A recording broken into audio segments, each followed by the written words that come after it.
서울 경기 케이블 TV GTX-D 경제성 확보 용역 결과 어떻길래? 본 기사의 내용은 서울 경기 케이블 TV 태윤영 기자의 기사 내용입니다. 솔로몬 스토어의 신현기입니다. 본 내용이 좋다고 생각되시면 구독과 좋아요 눌러주시면 저에게 많은 격려와 힘이 되어 좀 더 좋은 내용으로 보답하겠습니다. GTX-D 경제성 확보 용역 결과 어떻길래? GTX-D 노선이 김포에서 부천을 잇는 이른바 김부선으로 발표된 지 한 달이 넘었지만 반발 여론은 좀처럼 사그라지지 않고 있습니다. 단체장까지 나서 전방위적으로 하남 연장을 요구하고 있는 가운데 앞서 강동구가 제시한 자체 용역 결과에도 관심이 쏠리고 있습니다.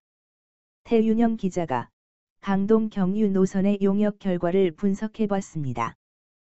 뜨거운 감자로 부상한 수도권 서부광역급행철도 GTX-D 노선.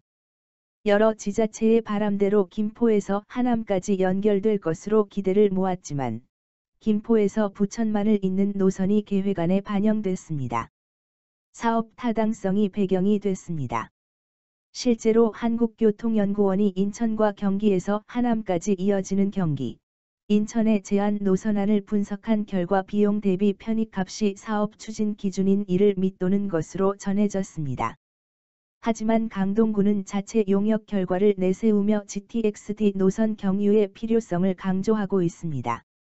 특히 경제성 검토 결과 비용 대비 편익값이 모두 1을 넘은 걸로 분석됐습니다.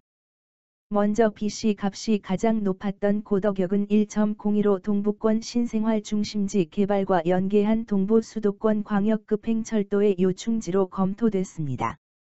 지하철 9호선과의 환승이 가능한 가칭 길동생태공원역은 1.0 의료 업무복합타운 조성과 함께 지역 중심지가 될 것으로 분석됐습니다.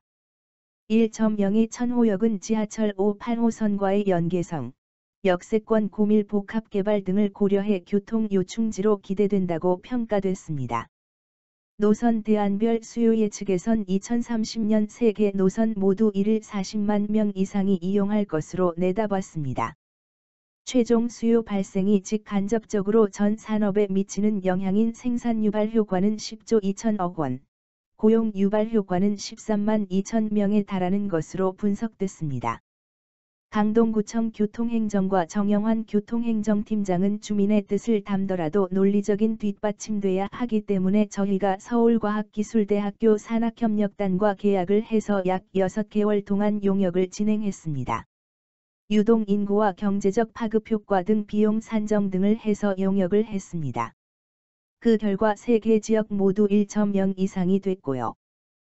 강동구는 현재 이 같은 용역 결과를 토대로 강동 경유 노선을 국토부에 요구하고 있습니다. 조만간 하남시와 연계해 국회에서 GTX-D 노선 연장 촉구 집회도 계획 중입니다.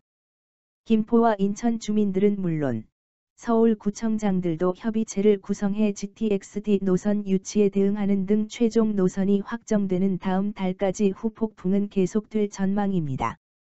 본 내용이 좋다고 생각되시면 구독과 좋아요 눌러주시면 저에게 많은 격려와 힘이 되어 좀 더 좋은 내용으로 보답하겠습니다. 감사합니다.